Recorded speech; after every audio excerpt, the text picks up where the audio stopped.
Welcome to the Real Africa podcast. I'm here with Ken and Dev, but we're joined with a guest who's Kennedy Kihire. And we're here to talk film distribution today. So this is going to be a more serious episode. But before we get into it, let's introduce ourselves, gentlemen. Yeah, this is Kenneth again. If you've not seen my introduction, I encourage you to watch our previous episodes. Thank you. I'm Dave, a film producer, distributor, and music mogul. Okay. My name is Kennedy Kihire, and I'm a director for film. I'm a producer and also a distributor of films in Uganda. In Uganda, do you distribute also for East African films or Southern Africa, or is it just Ugandan films? Primarily, I've started with Ugandan films because they are the ones with a gap. They have no audience as such. So I started with Ugandan films so that they can be relevant on the markets that Kenyan films are on, South African films are on, Nigerian films are on. Yeah. Of course, I have had partnerships across the region. I have some partnerships with Nigerians who have a platform called Circuits. There are also other Kenyan distributors I have partnerships with who also try to give me their films, and we make an exchange so that our films go out in the region in the right way. Okay, so are you the person we need to ask why we can't find many Ugandan films on the main streaming platforms? Okay, yes, partly I am to blame. Partly I'm not. Why I'm to blame is maybe I haven't reached out to certain people who have the films. Maybe I've not yet appealed to them because many producers still have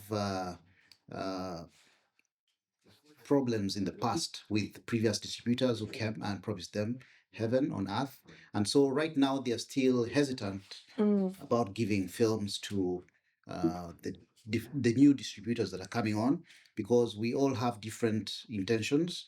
My intention is basically to make sure Ugandan films have an audience, have a market, and generate money. So why I'm not to blame is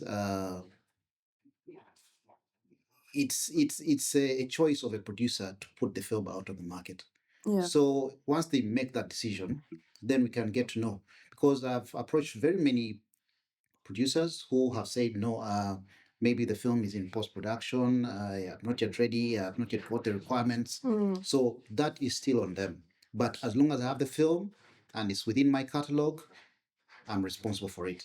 Okay, so let's just imagine I have a film and I want it to be seen. Talk me through the process of film distribution. Talk us through it. Okay, now the distribution process, first of all, starts by the producer in pre-production or development stage, where they have to plan their materials that they intend to put on the market. Distribution doesn't start after you're finished producing a film. It starts from how you choose your characters, the people will be appealing to an audience. You start preparing their posters, you start preparing other promotional materials like trailers, so that by the time your film is indeed produced, it has a face in the market. It has a face for the market that whenever one wants to watch it or buy it, it has a certain impact. That's why someone says, how come the film has a beautiful poster and yet when I watched it, it was crap? But the poster did its part. Yeah. Because that's the face value on the market. That's why even on some of these streaming platforms, you may not see the trailer, but the first thing you see is a poster. Yeah. Yeah. So that's why the poster is done or is prepared in pre-production. Yeah. So once that stage of the producer is done or preparing the product, they give it to us and we look at how the film is, its themes and its structure basically, because all platforms don't accept all the films. Yeah. There are some films that maybe some platforms want short films, others want feature films, others want documentaries, others want reality shows, others TV shows. So all these we first analyze what the producer has, and we start seeing maybe it will work on this platform or the other or something like that. So in receiving these findings, we make a metadata form that categorizes or details every film, so that whenever we put it out in the pictures of different platforms, they get to know, okay, this is the kind of film that we're receiving. Yeah. Then they can say yes or no. However, with the relationships that we have, we try to make sure there's always a bigger percentage of a yes. Yeah. Okay. Yeah. So in some of these platforms, they are in categories. You find some platforms are SVOD platforms. I mean, subscription video on demand. Yes. So Netflix, for example. Yes. Then there's TVOD, transactional video on demand. That's like where you buy a film Showmax. individually. Yes. You watch for what you pay for. You pay like $2.99 and then you can watch it for 48 hours. Yes, like circuits. You Yeah. can actually just watch one film and that is it. If you don't like the rest of the films, that's okay. So there's TVOD, then there is AVOD. Advertising video on demand. Yes, and those actually seem free to the public. You just click it and you feel you're pirating the film, but money is being made in the back. Because your eyeballs are monetized. Yes, So when you're watching the adverts, the advertiser is paying for your eyeballs. Yes, and the beauty about that is money is already on the table. Yeah. The advertiser advertiser paid for the film, basically. Yes, Yeah. to enable you watch the film. Yeah. And I've seen actually more revenue coming out from that model because people, the watching culture is up there, but the paying culture is low. Yes. Yes. Yeah, people want to watch things for free. That's why whenever you've released the film, they ask you when is it getting to YouTube, because they want it free. However, YouTube is also an AVOD platform. Yeah. However, there is also a paid version of it where it's a YouTube TV and movies, where you subscribe to it. Yeah, there's actually that as well. Yes, so at that point, you will not see any adverts. You'll just watch your film clean because you've paid your money. And so those are the different variations of platforms. However, there's also fast linear channels where it's like AVOD. However, here your film is bundled up with other films, so they watch them back to back. It's basically like a traditional TV channel, but it's online. So you don't get to choose what to watch. Yes. You just choose to watch the channel, and whatever's in the programming you'll watch, the same as a TV channel. Yes. So they call that fast TV. Yes. Yeah. And fast linear. It's fast not because it's quick, it's fast because it's like stuck fast. Yes. Yeah. Yeah. Yeah, so those are the various versions of platforms that are out there. Then, of course, there are those that the traditional TVs that like the Pearl Magics and any other that buys films. Where DSTV, the DSTVs, the Canal Plus, and all that. So you those actually pay you up front. Let's say a minimum guarantee or a flat fee. There's nothing like revenue share, because those are the different revenue streams that a producer or a distributor receives. There are three versions. There's either you go for a flat fee or a minimum guarantee or a revenue share. And what I've seen of late after COVID was people are now opting for revenue share because the revenue they have in their businesses is limited. However, they have access to subscribers or advertisers.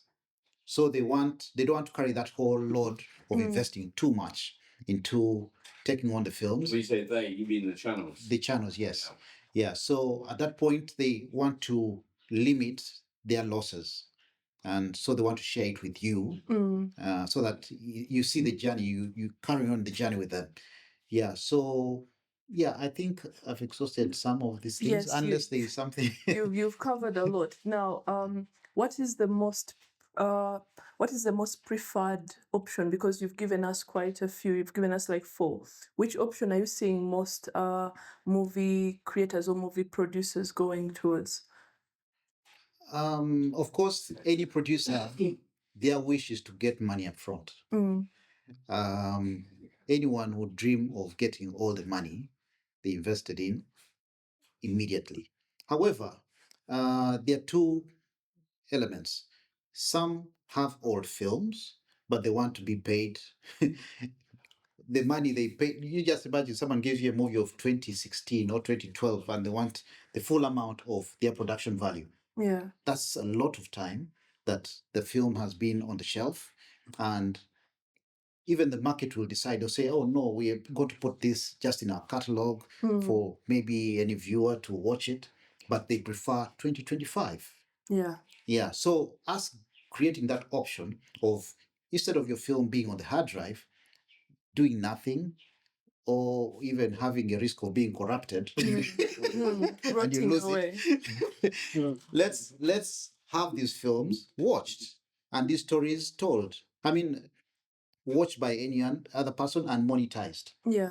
Yeah. So who is this distribution for? It is for every producer who wants to make money for eternity, because these platforms can actually guarantee you money every quarter.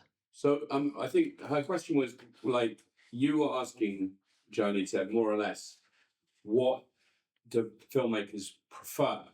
And Kennedy's answer was, obviously they want the money up front. Yes. That ain't going to happen. Yeah. So Kennedy's answer was then, well, like, if you're not going to get your money up front, still get it out there. I think that's the message. Is don't let it sit in your hard drive, and don't, there are probably no perfect distribution deals. Yeah. And especially for an older film or a film that's kind of made on a limited budget. Yeah. But interestingly, so in our conversations with our UK distributor who distributed our feature film Imperial Blue, so we're still in dialogue with him about what's next in distribution. And he unsurprisingly says, AVOD is the future. So that's advertising video on demand. Yes. So as a user, you click on a platform like Tubi or a legitimate YouTube channel with advertising on it, and you watch the film when you want, but it's got a bunch of adverts chucked in there.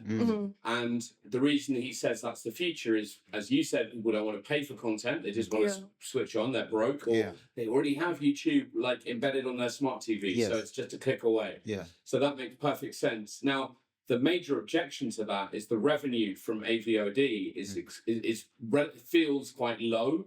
And so you have a similar problem to streaming and music, which is, you get this like 0.00001 dollar per view. But the point is to drive traffic towards those legitimate channels. And if you we were given the figure that like 1 million views of an AVOD film can generate around $10,000 or £10,000 or euros. I can't remember, but that's the region. Yeah. And so if you then get 10 million people to watch your film, you're making 100,000, right? Which is very much would be like a high budget Ugandan film, right? So if you can get 10 million viewers worldwide to watch your AVOD film, then you've got enough money to make a kick-ass kind of big budget Ugandan film. One more thing on all of this is the advertising generated varies according to the region. So in richer countries, advertisers pay more. In poorer countries, they pay less. So if your 10 million target viewers are in America, you're laughing. If they're in Uganda, the revenue could be dramatically lower. Even, I can't give you the precise figures, but in music streaming, which is like my previous speciality, it was so much lower that you could almost not compare it. So, someone could get like a really good return on 1 million audio streams. They could get like a clear, like well over $1,000 for 1 million audio streams. But like in America or Japan. Yeah. But in Uganda, that was like hundreds of dollars, low hundreds of dollars, right? So we're talking dramatically lower. Is that your experience, Kennedy? Yes, because actually the discussion I usually have with the different platforms is we have to discuss before we agree the cost per minute. As you mentioned, there are many zeros in between there to make one view. So usually once there are many zeros, I negotiate around there so that I determine what to receive, what 1,000 seems like. What financially 1,000 views looks like. Yes, 1,000 minutes. Yes, 1,000 views looks like financially. Yeah. So most of the conversations are about, because I did my research, even I think Netflix has about 0.015 or 0 per view. Per view. Whoa. If they are going that route, but usually it's around there. Tubi is slightly higher, might be like 0.25 0.20 something. So it is like $20 after 1,000 views. Mm. Yeah. Then also there are other platforms like Foursome TV. Those actually have higher as well. They're like Tubi. So when a platform tells me something lower, I get to know what they are going to give me. And also I ask them how many viewers, or tell me your capacity of audience. Mm. Do you have tens of thousands? Do you just have 45? Do you have because that also matters, because my revenue is going to be determined by who watches. But if you have few people coming to your site, then it means I'm going to suffer waiting and looking at those figures that you show me at the end of the quarter. So we need to be talking of thousands. Hundreds of thousands. Yeah, hundreds of thousands for me to say, okay, fine, this is a good platform. That's why I can say such a platform is a young platform. I give it a chance because they grow. But I've seen actually many grow over time. Like in 1 year, you find one that had a few figures. Now they're going up. I mean, we had this kind of running joke in some of the WhatsApp groups because every week a new platform would be announced. Yes. And like, this is the place to go for African films. Yes. And you're like, a new one every week that you've never heard of. And we were thinking that the market's becoming saturated with streaming platforms. Yeah. And how on earth are all these new streaming platforms going to compete with YouTube and Tubi, you know, who have billion-dollar marketing budgets, you know? So what's your take on that? Well, I think it's always good to give a chance to the platforms that are coming up, because even Tubi was new. It's just the independent filmmakers gave it a chance, and many of them gave it a chance, especially those in America. Many independent filmmakers gave Tubi a chance, and they have a lot of content. It's just right now they're trying to regulate who gives them, but they made it happen for them. So that's because they gave it a chance to survive. But if they said, oh, it's another new one, it's not Netflix, so it's not Amazon, so we leave it. But it's because of those numbers, advertisers also showed interest in it. So once a platform comes and they're transparent, they have a clear plan, and we all vet it with content and everything, I think it's always good to give them a chance. First, the other thing I would want to also get to know, every platform needs to let me know who are your kind of advertisers. You may have an advertiser who has low incomes. Even if, let's say, just imagine an advertiser, now in the Ugandan contest, an advertiser comes and he has 500,000 shillings, Ugandan, and he has put the money on the platform. And his advert will run on your film. How much of that 500,000 is going to be on your film? But if you have an advertiser, let's say MTN, and puts, let's say, 100 million in advertising on that platform, you'll start seeing significant changes in revenue. So I would still encourage anyone with new platforms, but to partner with big shots. Yeah, but that's the challenge. I mean, if we set up a platform ourselves now, and then we are calling up, hey, Mr. Coca-Cola, you know, give me $10 million, you know, that again comes back to the problem of, like, I don't want to call it monopolies, but like near monopolies where, you know, YouTube, which is owned by Google, Alphabet, which is, you know, one of the biggest companies that's ever existed on the planet, is like you're up against them, you know. So for me, and I don't want to be discouraging to people who want to set up African-focused streaming platforms, but think about that. Like, how on earth are you going to compete with them? What's your take? What is the strategy for, you know, for if someone wants to set up a new platform or set up a new streaming platform, how could they compete with Google? Well, you have to first acknowledge that Google is a big platform. And while you're setting up, you don't look at it as your competition. Just stick to your word. Yeah. I'm doing something different. So here is and I'm building a platform, by the way. Yes, I can be transparent. But this is what I think that maybe not many people are looking at, right? So I think we are looking at how Netflix works. So you give Netflix the film and you rely on Netflix user base to get your film out, right? But I feel like that should be two-way. So on my platform, you bring your film, you tap into my audience, but I also reward you for bringing new audiences, right? So you still sort of we create a pipeline where you still market your film, getting people to come to my platform to watch it. Yeah. But if you bring a significant number of users, because these users are going to watch other movies on my platform, I reward you a certain way, right? So then this is what the theaters do as well, Yes. almost, right? So the theater will invest in advertising that we have this movie, but they're also relying on you to let people know that your movie is actually available in the theater. Yeah. And sort of that mix where the producer and distributor cooperate with the actual platform, you can, it sort of helps, right? And imagine Lukman Ali, for example, here in Uganda, right? So Lukman has this thing around his name. When he makes a movie, people are going to go and watch it. So if you make a deal with him and say, distribute your film on my platform for free, and if it gets me this number of users, if you actually get this number of views, I will pay you instead, right? Because what I'm relying on is when you bring these people, then they're going to watch Imperial Blue, then they're going to watch Super, that is, I think that back and forth is also... You mean there's a bonus, you pay like a bonus on top of the standard revenue share? Isn't that Is that what you're saying? Yes. Sort of like I reward you for outside our standard agreement. If you meet this number of users, I'm going to, there's an incentive of you marketing to actually what? Right. Yeah. Well, you hit like 10,000 Yes. I'm I give you this big bundle that is $500 outside. $5,000. Yes. Isn't that royalties?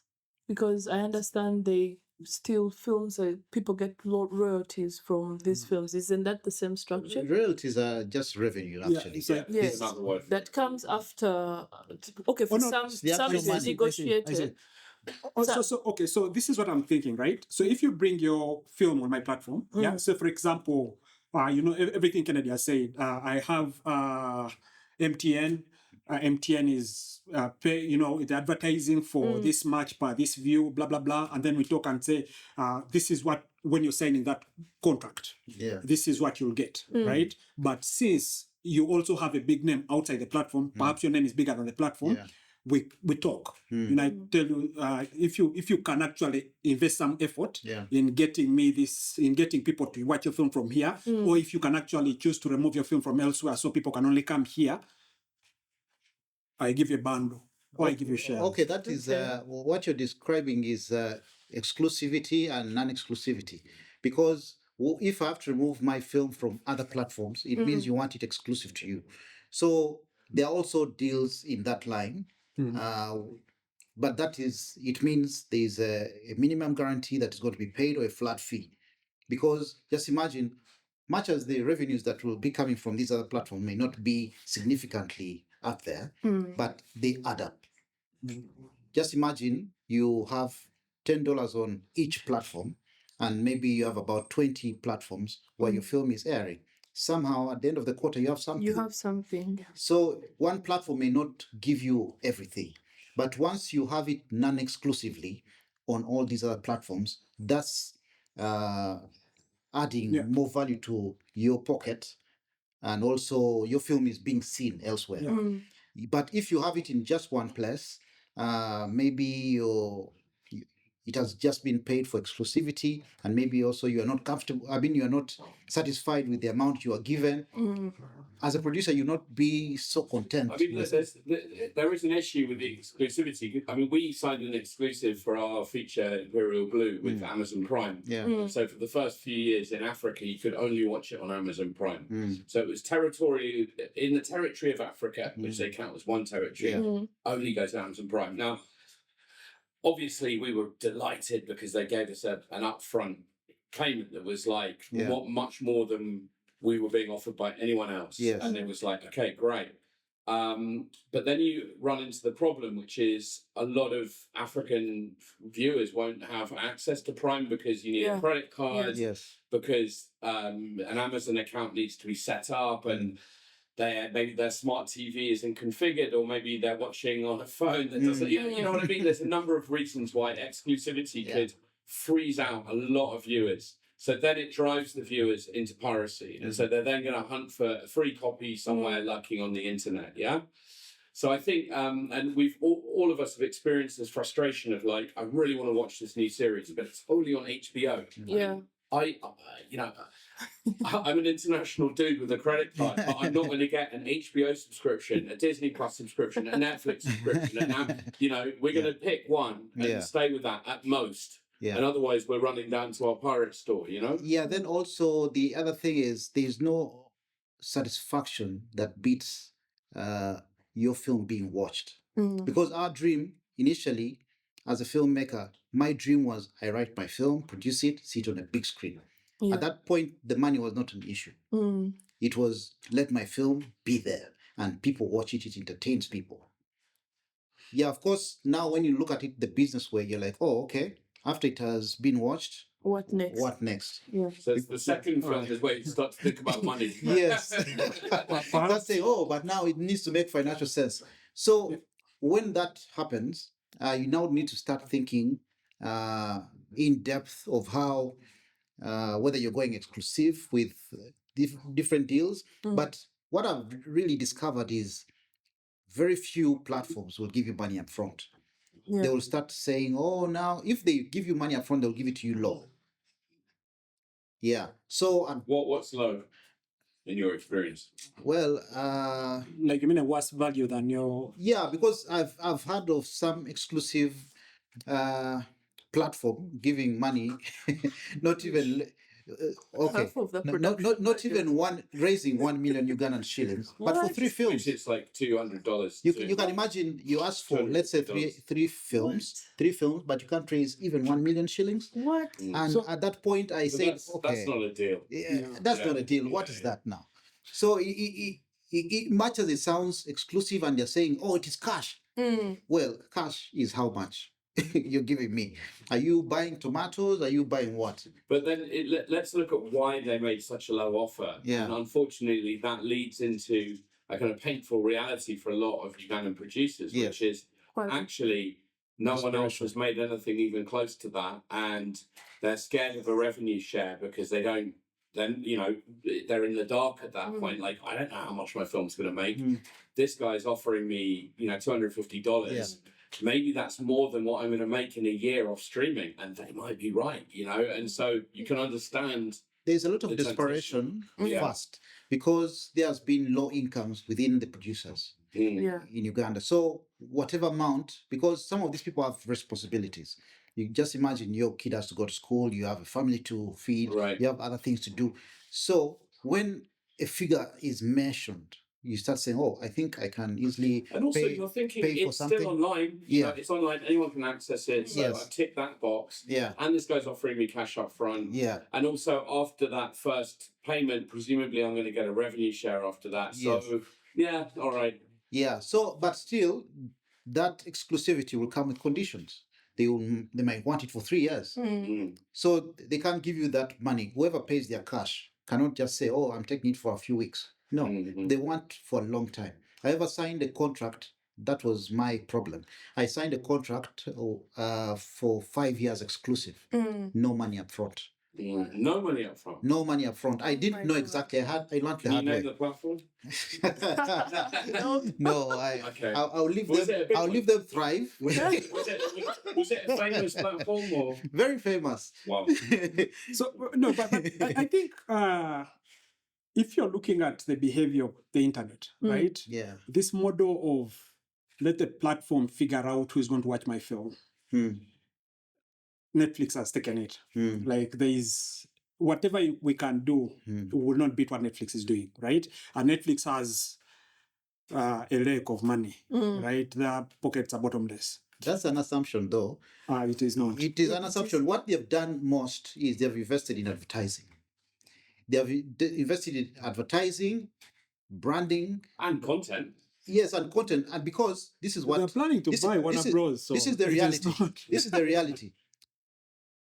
20% of the content on some of these major platforms are what makes Yeah. Yeah. most Yes. of the money. Yes. Yes. So they will have random films. The 80% are not so well, but they will have the content on there and one. But just the 20, they will just say, "Oh, there's a new film by Rambo with Sylvester Stallone," and everyone rushes to watch that film. Yes, But yes. to watch that film, you have to subscribe. Yes. It's not something you have to choose. Oh, let me watch just the rainbow and I get out. You'll have to subscribe, and once you subscribe, all the other films benefit. Yeah. So no, I agree, and I think actually that then falls within what I was trying to say. So maybe to actually extend it a bit on that. Yeah. So Netflix is also a data company, right? So when they have the original productions, especially the TV shows, they know when exactly is best to release a season. So Bridgerton, for example, The Witcher, and so on. They know when they expect the numbers to dip, the subscription numbers to dip.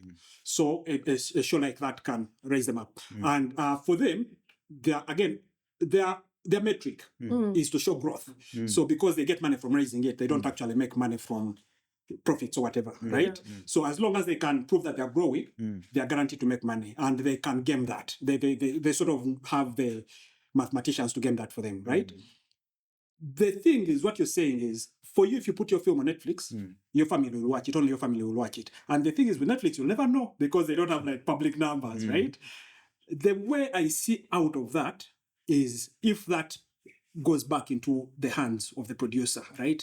And again, this is with social media, with the influencer economy, more people are getting the microphone. You can amplify your voice a little bit. Yeah. There is a way to also play the game where you get attention to your one product. And I think people have to be slightly less ambitious. You don't make your one film and hope that it's going to compete with Avatar, right? But at least if there's a platform where you can maximize reach for at least the people at least the people you can reach, rather, if you're targeting Kampala people, there's a pipeline that allows you to make sure at least almost everyone in Kampala has watched your film, right? So then you don't get out of the loop. When you put your film on the platform, the platform is incentivizing you to stay. Yes. As a distributor, to stay as a marketer for your film forever or until you're tired of it, right? That is, I think, where the direction is going, because putting on the platform and waiting for the platform to compete for users, I don't think they're going to beat Netflix. I don't see how that is possible. It's about the producer driving the traffic to the platform. Yes, and the platform just being a tool, being like this Platform. Yeah, a platform. So basically what we're talking about is, don't just make a movie, market that movie. Yes. And it's the biggest issue I've had with Ugandan films. There's so many out there, but when you start to say, where are they? Which films are coming out? Like, I was surprised there was a Rickman film. It barely got any marketing. Oh, did they release the film? I think they did. I don't know. They I don't released think it. it's out. Yeah, they I refused don't to know if release it's it, I out, think, if yeah. it's pushed, but They the pushed it, yeah. marketing for our films is lacking, and I don't know why. Because nowadays marketing doesn't have to be as expensive as buy out a billboard, do this. No, it starts with, like you say, the simple platforms that you have available to you as a producer of a film. Talk about your film endlessly, market it, make people want to watch, let's say, Rickman in a ring, because there's no reason why that film should tank, but the biggest reason that it made is marketing. No one knows about it. So even when it premieres, and I hope people don't use the numbers at the premiere as a site or a thing to gauge that the movie is going to be successful, because people show up at premieres. Most of them have free tickets because you want them to show up. You've called all the people involved in making the film. And then what happens after that? Like you said, like after the premiere, where is the film? Yeah.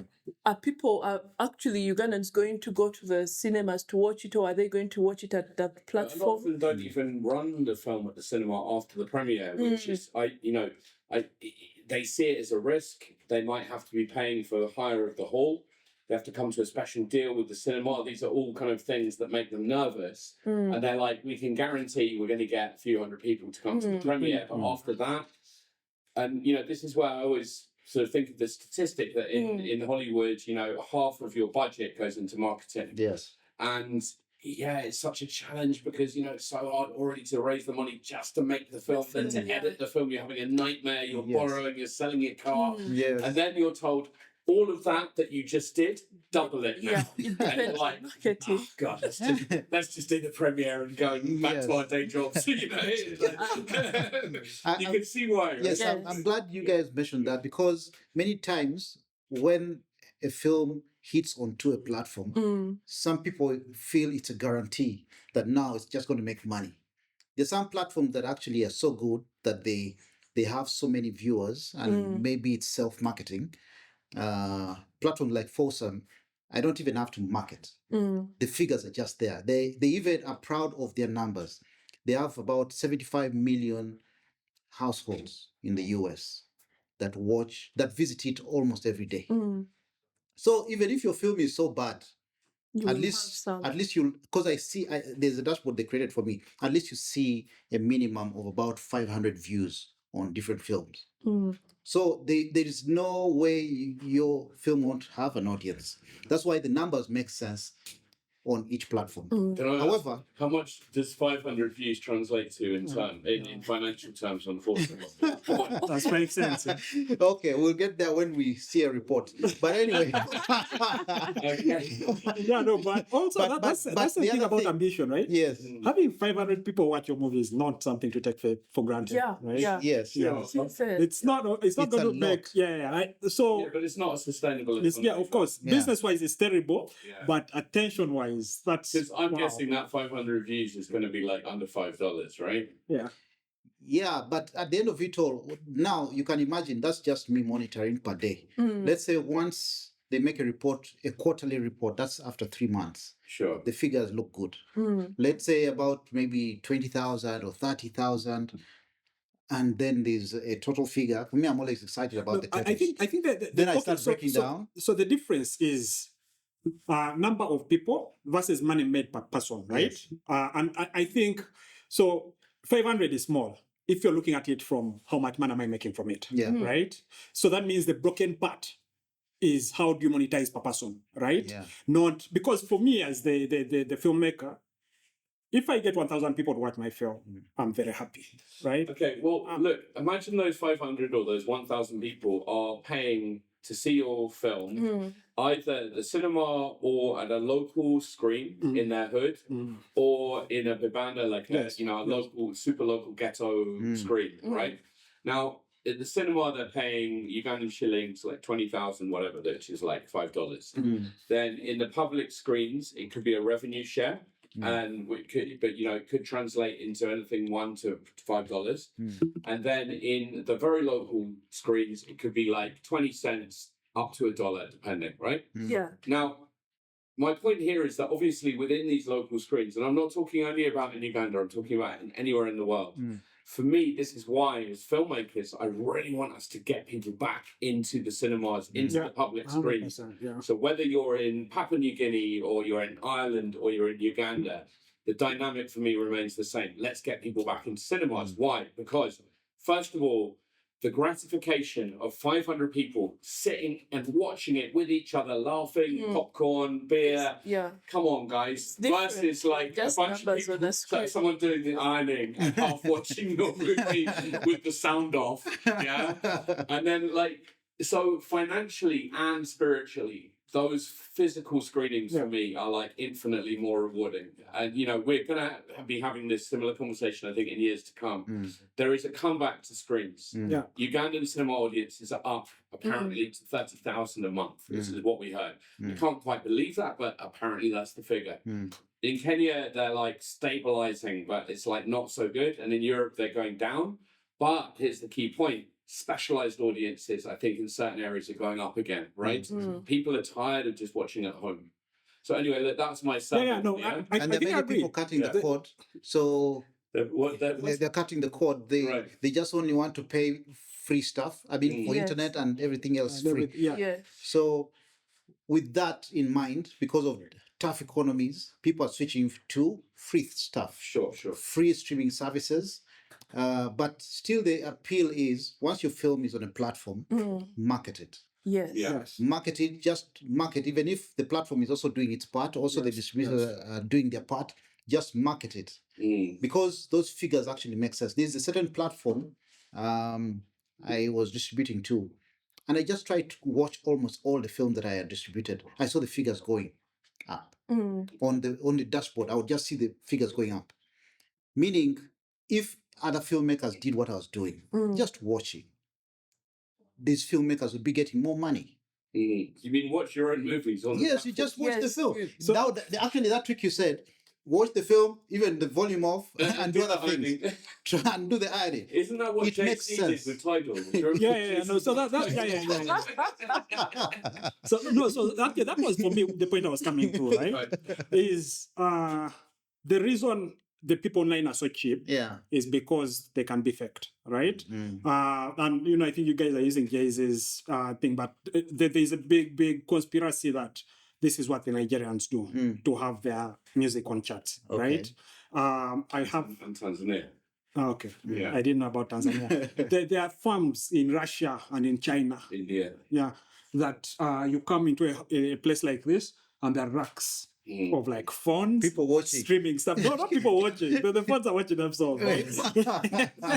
He is actually talking about bots, and it's not just an African thing. But if you talk Nigerian music is everywhere. Even let's leave the bots aside.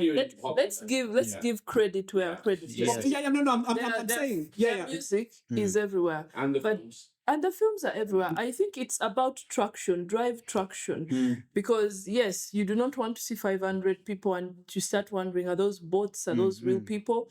But if you as a producer also drive traction towards your film or your series, the best example is Bad Influencer. Yeah.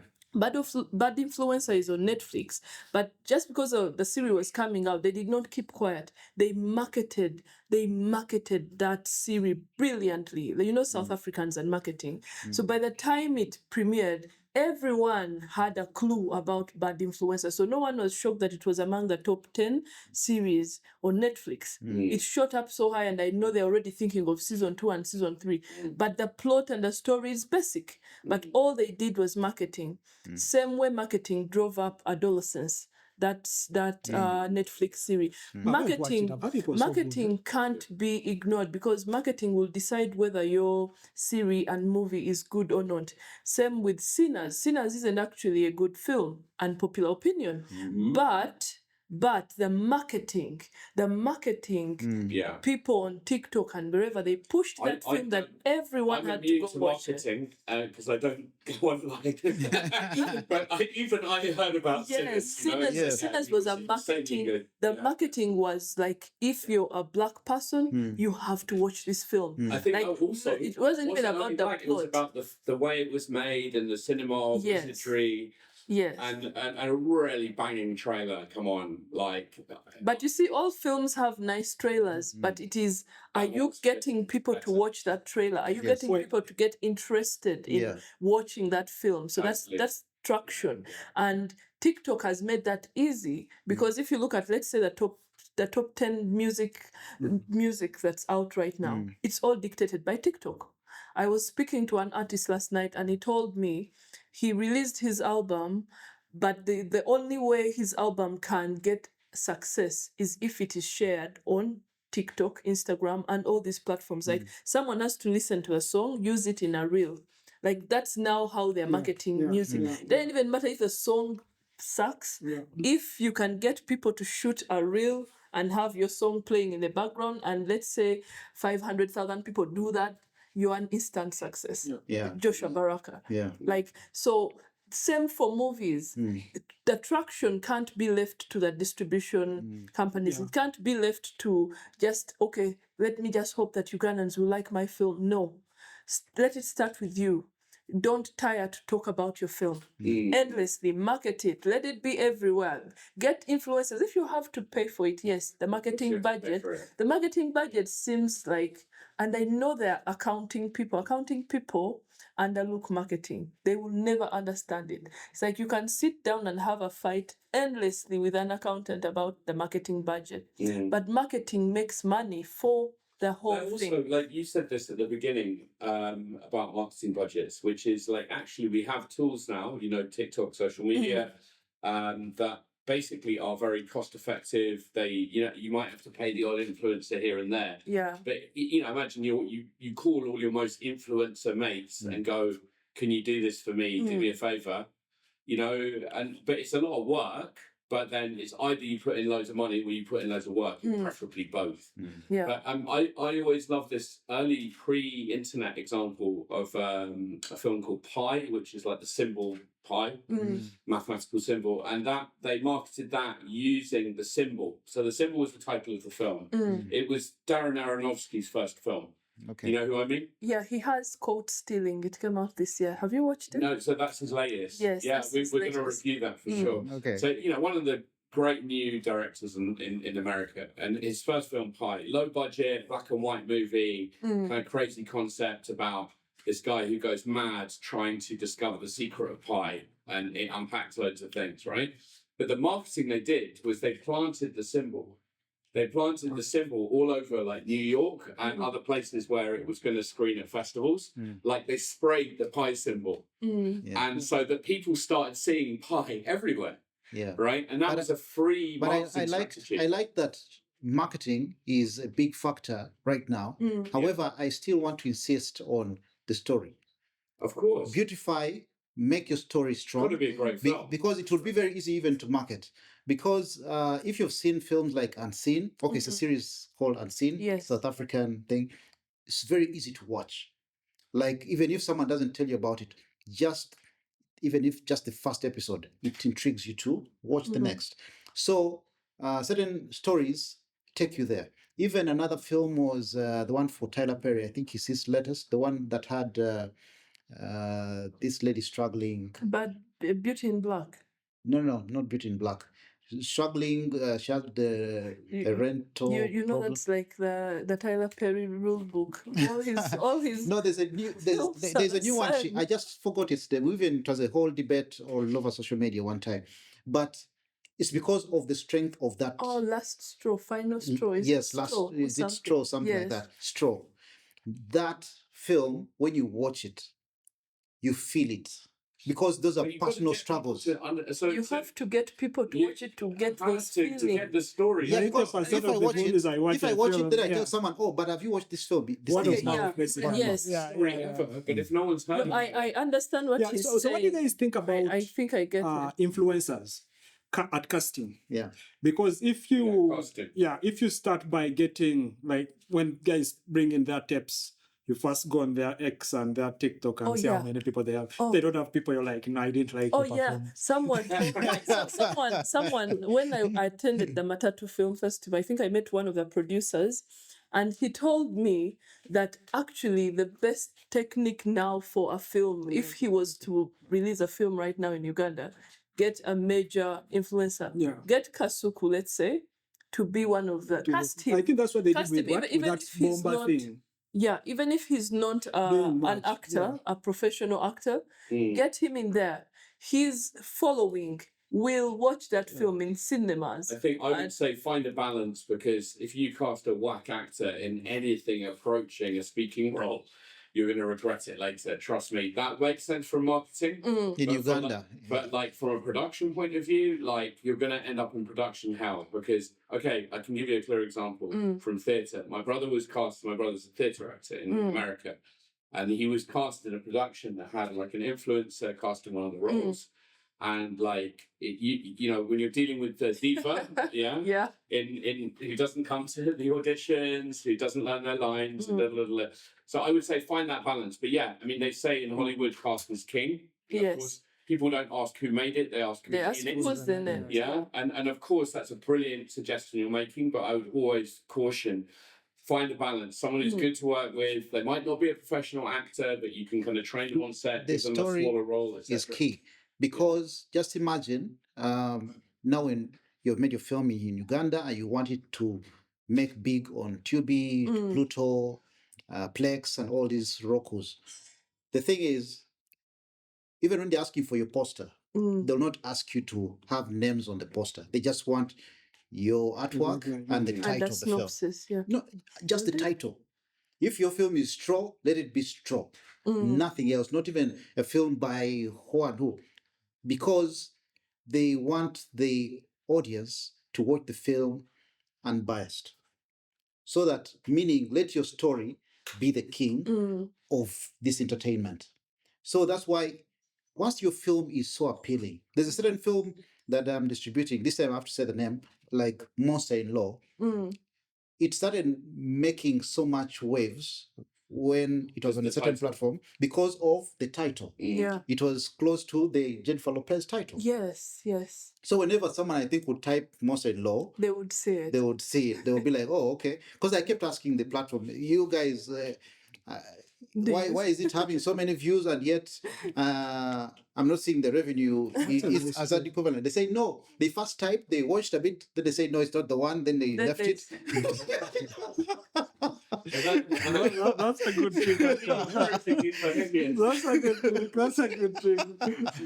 And actually, when we say that yes, let the story do its thing, let it be quality. Yeah. It takes me back to Girl in a Yellow Jumper, because we know that movie drove itself to get even to Netflix. It wasn't the fact that it had someone who isn't a professional actor at the helm of it. Maurice Kihiire isn't a professional actor, but he was in it. And he's but good. still, he's really good. He's an example of what I'm talking about. Yeah, if you're going to get a celebrity, get one who who's smart, and who's smart. He's not the one you're going to teach how to say words. You want that or the? You're like, guy. You get the guy, put him in a shop, don't give him lines, and make all the trailers about it. He doesn't have to have lines. And Maurice was brilliant in the film. And so I think the first 3 minutes, he just says, I'm not going to be part of this journey. I'm out, going to politics. And that's it. And yet he was marketed as a big actor in the film, The Expendables, when it just showed. Yeah, but Mirana was asked why she didn't cast Ugandans in the Queen of Katwe, the major roles. And she's like, man, if I don't put Lupita Nyong'o, who's going to watch the film? It's not about the acting, but it's a marketing decision. Ugandans didn't watch the film because it had Lupita Nyong'o. Ugandans didn't even know who Lupita Nyong'o was. Like, I think for her, it was a decision made with Hollywood at the back of her mind. It wasn't even commercial. And that's what I actually think of Queen of Katwe. It's not a Ugandan film. It's a film shot in Uganda, but it's not for Ugandans. It's not like it has nothing. Honestly, even the person who shot it had Hollywood at the back of every decision that they made. We should review it sometime. Like, Queen of Katwe is a film about Uganda. It may not necessarily be a Ugandan film, but also if we go ideologically, Mirana is Ugandan by marriage. Yes. So we can assume the director is Uganda. that it is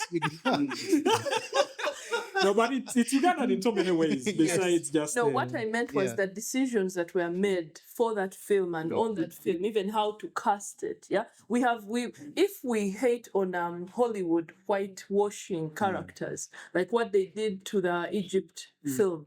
Why can't I feel the same about Queen of Katwe? Why are you bringing a Kenyan? No, I'm saying as an audience member, why are you bringing a Kenyan to act a film that's about to act a Ugandan role? But that for me is my she did. But I mean, if I have emotions over them casting non-Egyptians for roles that are Egyptian, why can't I feel the same way about casting a Kenyan to play a role that's Ugandan? If we did the same thing for a Kenyan film, like let's say Nairobi Half-Life and the main guy is Ugandan, Kenyans would blacklist that film because Kenyans are extremely patriotic. They would be like, you can't do that. There were enough Ugandans or there are enough Kenyans who can act. Okay, so why are you bringing it? Obvious, but like it's a Disney movie, right? And Lupita is not even like Kenyan in that sense, right? Don't care about it. Yes, and that's exactly what I said. I like that we have gone back to what I said. I don't think that's a bad thing, personally. I don't think that's a bad thing. Okay, first of all, when I'm casting actors, they're actors. You know, if you're a good actor, you should be able to act as a Kenyan, you should be able to act as a Jamaican. There's lots of Australians in Hollywood. Yes. Okay, yes. If I'm casting actors. I expect you now to act. But Mira says it clearly. I'm spending so much on this film, I cannot rely on the Ugandan market, right? And the only way to get Disney to give me the money is if I cast popular people. Yeah.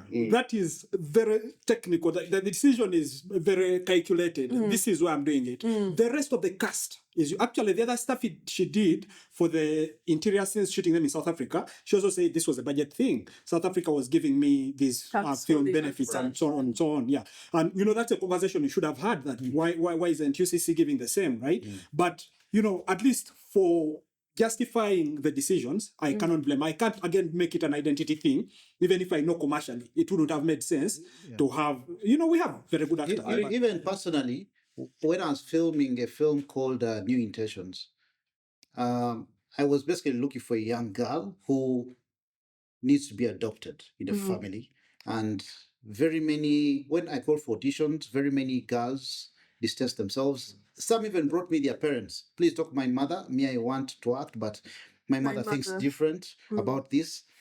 So very many Ugandan girls shunned away. And yet this was a story I needed to tell. People are being adopted for the right reasons, but my story was, what if? And what if some are adopting for the wrong reasons? Yeah. And so in there is, of course, a defilement issue and all that stuff, because someone changes their mind from adopting money to instead of the girl and to these things. Now, when I cast the girl who I cast, I didn't realize she was Kenyan. Because these are people who show up at the National Theatre, I want to really act. Then I gave her a shot. It's until I was trying to do a few paperwork, I was like, oh, she's actually Kenyan. Okay, let's move on.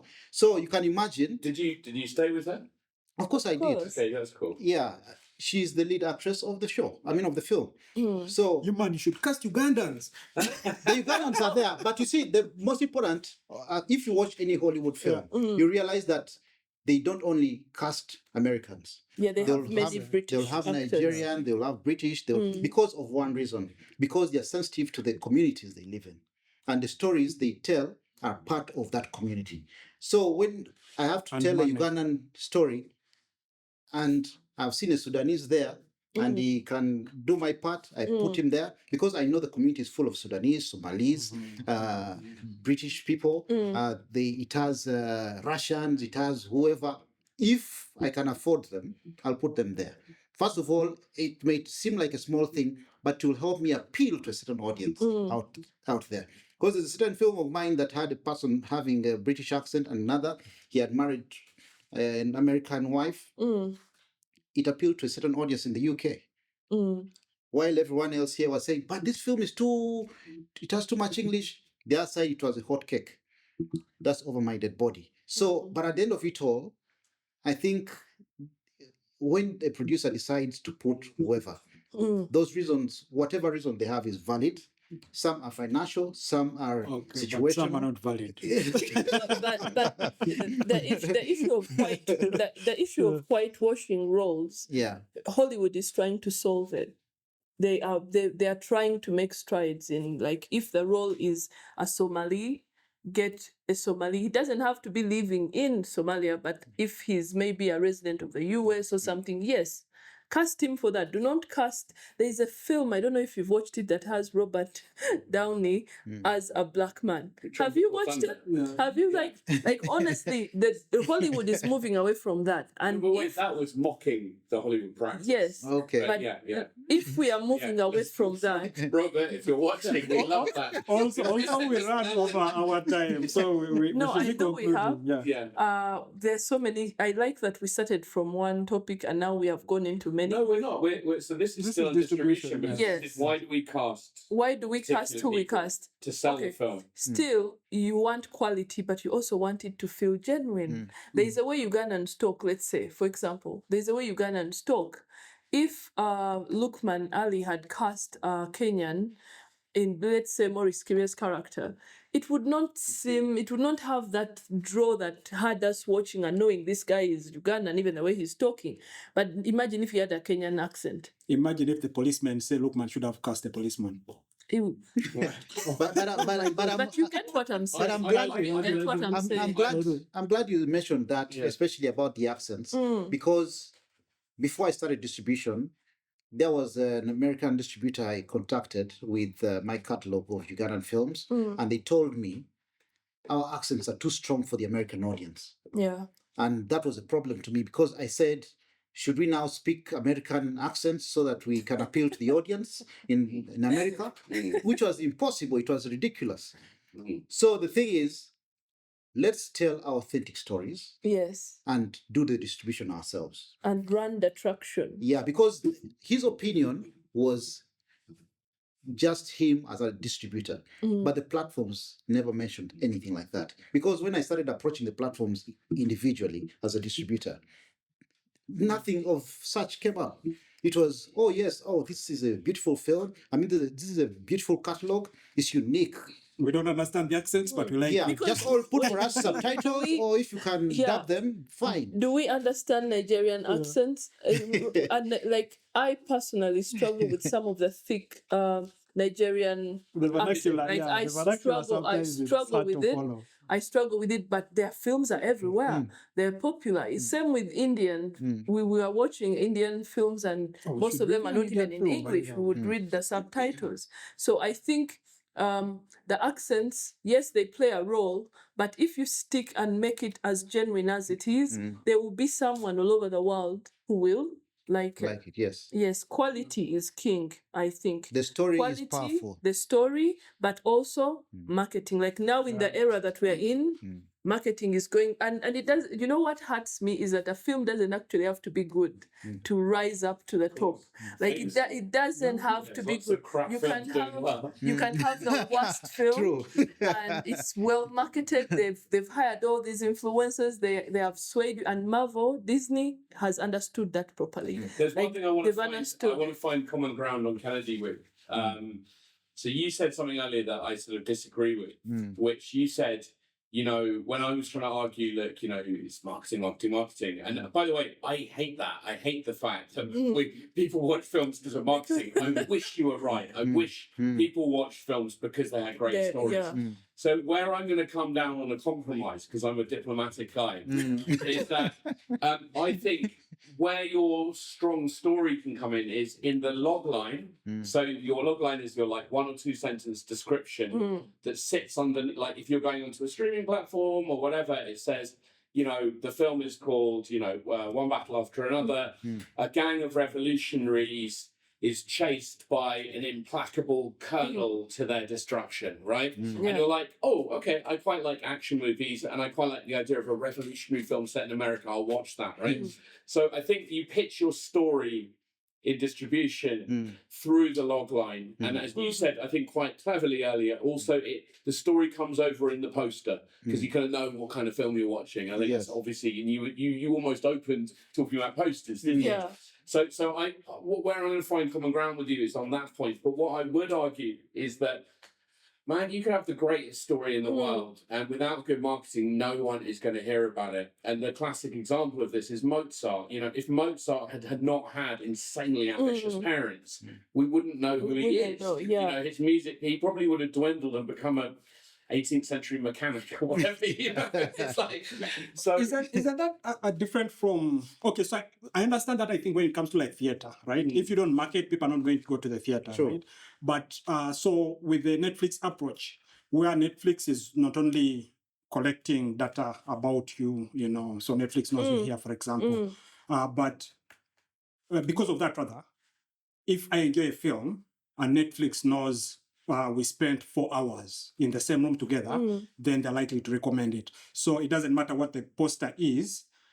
So if they can tell from the other time if they're reading our faces when we're watching films, you know anything, but you know whatever data they collect. I think what I want to appeal is this. Yeah, but so brother, the point is the recommendation system, because the algorithm goes out of sort of the marketing in the sense that the producer is telling you this is why you should watch my film, to the relationship parties. You know this person enjoyed your film, or you enjoy these films, and some random person out there enjoys the same films, but they've also enjoyed this film, so you should also watch it because you're likely to enjoy it. You know, does that mean that then a good story is likely to survive? Only if the story goes into the metadata that they're feeding into the algorithm. And like, I think forgive me if I'm wrong here, but I think the extent of metadata and story is like genre. Is it action, horror? No. comedy? So all that doesn't matter. What I'm saying, Netflix doesn't even have to know the film. Yeah. It just has to know you, and it So has you're to know saying me. story has nothing to do with it. Yeah. So no, what I'm saying is, okay, story has to do with it in the sense that if Netflix knows me, it will trust that if I've watched the film from beginning to end, So if you like the film, yes, it's a good film. you might have watched it because it had sex in it, or No. So that's what I'm saying it is, just might not be to do with the story. Yeah. So here again, you have to. So what I'm saying is, you watch a certain kind of film on Netflix, right? So story is very subjective, right? A good story is very subjective to some. Yeah, Okay, I mean, there's obviously a bad story that's objectively bad, but which is appealing is very subjective, right? You know, the thing we've just talked about. You know, you thought one but after another is very good. I thought it was okay, right? So it could be subjective, right? But Netflix knows your digital doppelganger, right? So it knows a person who enjoys almost the exact same films as you enjoy. Yeah. So if Netflix can tell that you've enjoyed another film by Kihiire, then it knows the network of people who are closer to you in taste that it can recommend the film to, right? Don't you think that changes the... It does not Upfront. use the algorithm for every film. Okay. That algorithm you're talking about, it does not use it for every So I film. don't know if it's there. I'm just saying. If that was true, Netflix would not be marketing its films. It would just say, okay, if Dev clicks it, anyone around Dev should also watch it. But marketing still, they're still marketing the films, even that they have on the platform. There is, to one extent, that Netflix is considering moving most of its movies to the big screens. Like we saw Frankenstein first aired for 2 weeks at the cinemas, and Stranger Things, the finale is going to be at the cinema. Like, because now they see that you have to market and push to get that extra edge, to get that extra edge. Like, yes, your film is on Netflix, and Netflix has an algorithm that will make sure that some people see it. But if you, as a producer, market it and push it further, more people, like the volume significantly goes higher. If you put out a video, let's say with an influencer or whoever, and it gets 1.5 million views on TikTok, those are likely 1 million people are going to check out Netflix and see the film. They may not watch it to the entirety if the quality is bad, but at least they will. You'll get the clicks. You'll get the clicks, then the rest is up to the quality.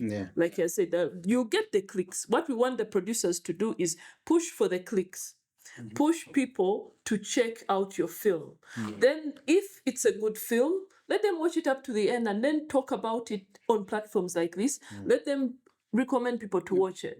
But push for the clicks. And actually, something. Yeah, first go, Ken. And actually, what you mentioned is very, very important, all of you, because all I recommend is let's do everything. Make good posters, polish our stories, let's market. Yeah. So that everything is in sync, because Even there's witchcraft, everything. Yes. everything has to be done. Do it. Because there is just not one thing that can make a film successful. Yes. So everything has to be done. You may be good at something, but try to involve as many people to help you do those very many things that we have mentioned. Making the right packaging of the film, promotional materials. Then there's actually another important thing. People, I don't know if they ignore it, the subtitles. Oh, yeah. What they usually call captions in distribution. Not the ones that are embedded on the film, but the ones, there's a file called an SRT file. Yes. That I've actually interacted with some platforms. They use AI to translate to other different countries. I mean, different languages. Once they're in English, they will translate them That actually makes so a lot that of sense, your film appeals to not just one audience. It can appeal to the Russians, it can appeal to the Spanish communities, but once that has been established by the producer, because those are now some of the requirements for us to even distribute to other platforms. If you do not have them, we shall help you generate some of these things.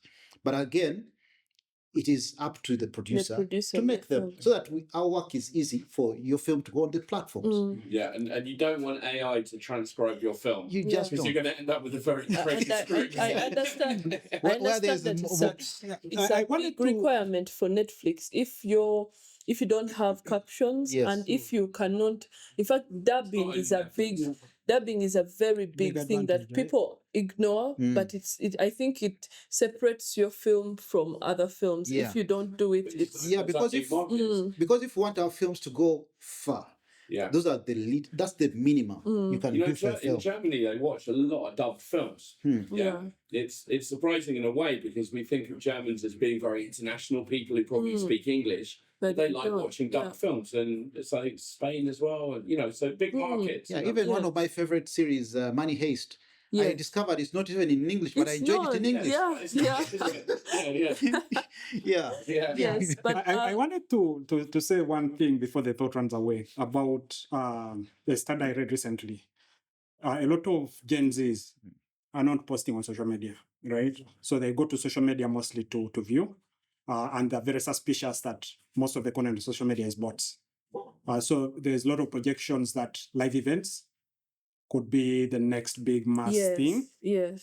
And perhaps that what means is in line with maybe what you're also observing, that people are going back to the theater, maybe because of the introduction of AI. Physical interaction. Physical interaction. Yeah, because you can't really trust anything online. So Right.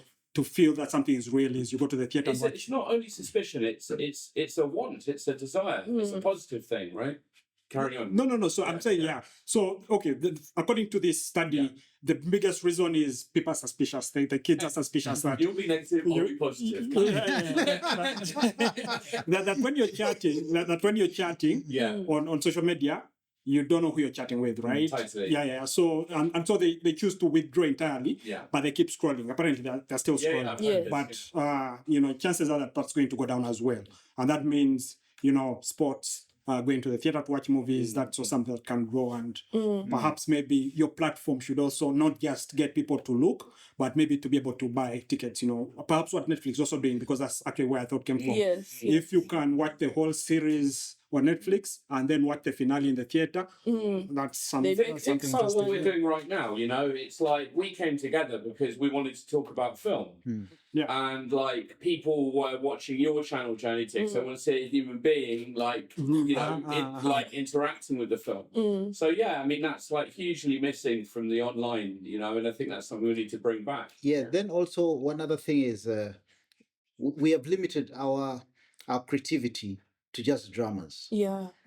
We need more genres Do you mean Ugandan film? Funding. for Ugandan film. Yeah. Surprisingly, some of Yeah, these. exactly. No. You go see. on. Actually, surprisingly, some of the formats are cheaper than what you'd imagine. A reality show is so cheap Yes. that Okay. Yeah. Don't talk about the Kardashians. Those are expensive shows. I'm talking about Kampala Cream. yeah. Those might be also expensive ones where you have cast members. I'm talking about real estate. We're talking about any other activity. If you think about reality shows, these are things to do with daily life. And you're trying to show people how people are living elsewhere. There's a beautiful show I once watched from the UK where this lady would just spend a weekend at someone's home. I think she's called Daylan Dudley, something like that. She just spends, every episode is her visiting a family. And she spends like 3 days with them or a weekend.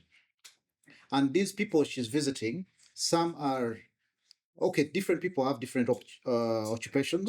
You may find maybe she has visited a basketball guy. And so she's experiencing this guy and his lifestyle and all this stuff.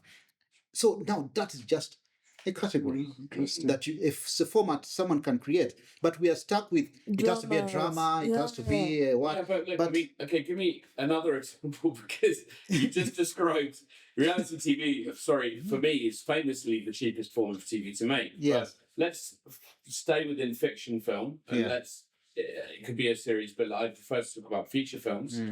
Like horror films, like can be relatively cheap, because you can use lighting to kind of create a feeling of supernatural, etc. But like the minute you start to get into action movies, unless you're going down Hollywood route, which is why Hollywood is successful because it makes a virtue of its cheapness, but then you look at other genres, and even when you have like anything that involves travel, that means you've got to get the whole cast and crew traveling to a place. You've got location expenses, blah blah blah. So that's why drama's cheap, because you shoot it at home. Yeah. Okay. So Let go on, me- answer me that. okay. Just to hit on that, there's a show, a reality show I shot. I shot me alone. I was the crew. We weren't going to talk about reality. It's a reality show, by the way. The thing is, I was trying to say, if you need to make revenue through distribution, you don't just have to stick to just the dramas, because first of all, they're expensive, and if the figures don't show the other end, Yeah. you have to start thinking of cutting your costs in production so that you start assimilating yourself with the figures that could make sense to you. Because at the end of it all, there was actually a time when on my dashboard, the reality shows I had submitted were making more money than the dramas. Sure. Then I was like, then I think I should just leave the drama of dealing with the actors and all the other people. Let me stick to That's also assuming that we make films to make money. That's also like a big. But then so different most people formats, make films even to make documentaries, money. by the way. Oh, yeah, of course, Yeah. of course. Documentaries, Yeah. because those are in factual films. Then there is fiction Let me films. ask you, Kennedy, and I know we are running out of time, but we forgot to ask this. When it comes to trusting that the platform is giving you the right statistics, Yeah. how do you like audit, verify, stuff like that? Okay, they like I mentioned to you, there was a platform. I was simply just watching my own films. I saw the figures going up because it was first on 0000. Then I watched. They have your IP. They know Kennedy's watching. No, but even if it was, but I used a different email address. But I watched. So the thing is, even if it's my IP or whatever, I'm watching. I'm any other viewer, I watched. So it has to reflect. So I see things reflecting. Okay. So, of course, being a distributor, I have an agreement with them. Then they create for me a dashboard so that I monitor. So whoever watches, I keep seeing the figures growing. I see. So there's a lot of transparency there, especially between the platform and the distributors. Usually, the madness comes in if you have a person who is not trustworthy as a distributor. Yeah, because that's where the figures go wrong. But if the platform gave me a report, a revenue report, and I show you this is the revenue report, so you have already specified in your contract, my cut is this and your cut is this. So I give you the figures and then we split from there. No, my question is you and the platform, right? Yes. So I understand, obviously, your trick is if you have less than maybe 1,000 views, it's easy for you to notice when it's you watching and it tracks, right? But if you have like tens of thousands of views, then it's hard for you to use that as a way of auditing, right? To use that same trick as a way of auditing. Yeah, because the dashboard will not tell you who watched. It will just show. So basically, you trust that the platform. It's the same thing with Netflix numbers. Different platforms have HBO numbers. territories. But Netflix doesn't Yeah, publish There's some numbers. territory. No, I'm there's some saying platforms that if you have own a film there, they show you the uh, numbers when they're paying you. the UK territories, others I don't think the Netflix US does that, by the territories, way. others When just they're have paying, when you worldwide. have a film there, they have So to they tell can you how easily many split it in people those. They clicked. don't. Netflix doesn't. Wait, should we have one conversation? Yes. No, we were saying. I was telling him that if you are a producer and you have a film on Netflix and you're getting numbers, they show you the numbers. He was saying Netflix. One thing I know doesn't show you people the complain about numbers. Netflix is they don't show you any numbers. By the way, there are platforms that don't show numbers. Yeah, I mean, Netflix They don't show doesn't. to the producers. I know they don't show to the audience, but I mean to the Netflix doesn't producers. show to the How audience. then do they pay the Yeah. producers? Because if they pay per view, No, but how do they pay? every platform, you have to justify those numbers. But You, you have- they yeah. give Okay, you so just they give you the views Yeah. and how it costs to raise that amount, the total. So there's usually a breakdown. Yeah, unless the distributor didn't give you those details. But usually every report, however bad the report looks like, there is always a figure justifying the end of the figure. Even if you got 0.8 at the end of the quarter, they'll tell you your film was watched for only 50, it only got 15 views. And so here is what it is. Okay. Yeah, for you believing it, it's now up to I you. imagine if a typical Ugandan owned a platform, they would tell you if you had 1,000 views, from they would Kawe, say 800 views. They'll always take off the 20%. No, Just being Uganda. no, but these platforms have tried to be as transparent as possible. They can even enable. Okay, there are some platforms that have enabled you to monitor them every day. Because I can even go to the dashboard of, let's say, Fosam today, and I get to know how many people have watched today. Even for yesterday, their figures. However, there are some other platforms that will leave it blank till the end of the quarter. month. End of the quarter. Then they'll just tell you, no, we shall give you the figures in our report. Those, I don't usually push them, but for me, I simply say, okay, fine, I think you know what you're doing. Yeah, because there's some platforms that are structured differently, where they only have a dashboard for the main controller, and they haven't split to the different partners. Yeah, I mean, also this idea of like an individual producer uploading to all of these different platforms is kind of unusual, you know. Like typically a producer is focused on making films and then they work with a distributor like you and they trust you, they have a relationship with you, and you're the one who does all the data analysis, right? Yeah. And, you know, in our experience, like when we got onto Amazon Prime, there was no way I was going under the bonnet and looking at what Amazon Prime was, you know, what the figures were. We just had to take it on trust from it. And we were working with a distributor and a sales agent. So it was like a chain. Yeah. So I don't think necessarily a lot of producers are know what those precise figures are. So I suppose there's some money. I want to know who watched our film. Yeah, I would love to know that. So there's some money to be made around making that place transparent. When you want to know if you've got like a load of people in South Africa watching your film as opposed to in Uganda, right? Analytics are key, yes. Yeah, but I think in that case, I do believe the distributor who was in between could tell us.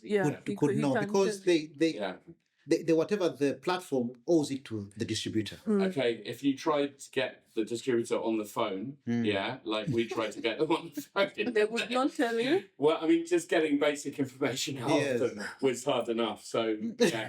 Anyway, that's the story. Yeah, because you can imagine some distributors may not give you all those details. But for me, if I'm distributing your film, I want a long-term relation, so I'll be as transparent as possible. Yeah. If the platform sent me your $0.1, it will hurt me because I'm also not making money. Yes. You get, but I'll still tell you this is what came out of it. Yeah, it's your half of 0.01. Yes, so let's figure it out.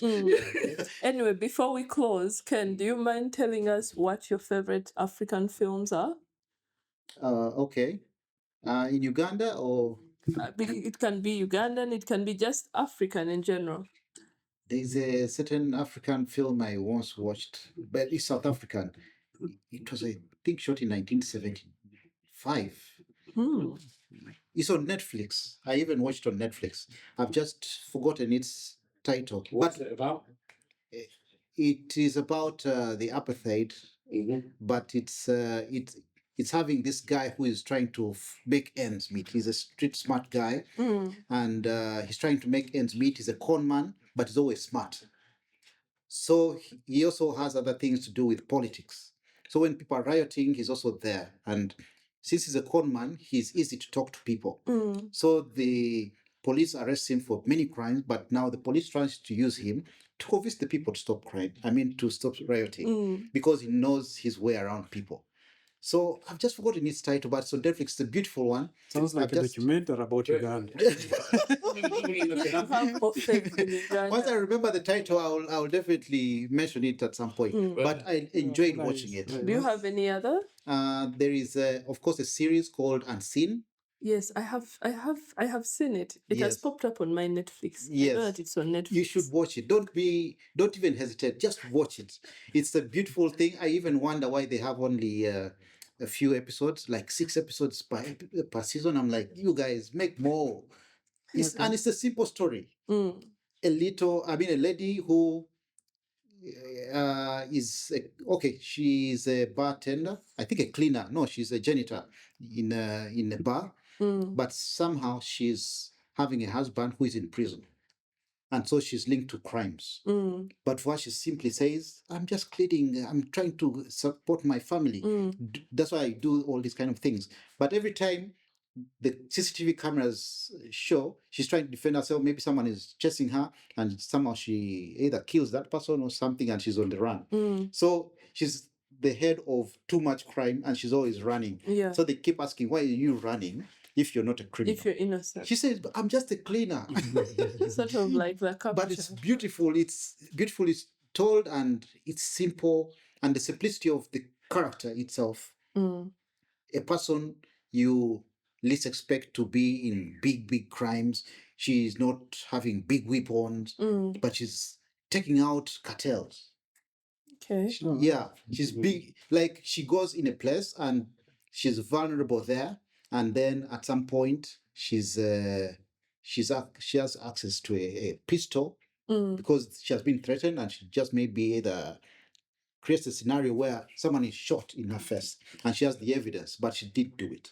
Okay. Then there's a time where the landlord wanted to sleep with her because the husband has spent some time in prison.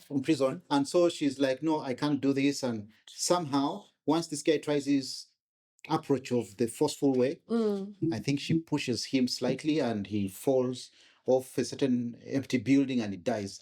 And somehow these people are looking out for her, not looking out, really trying to understand who is this lady.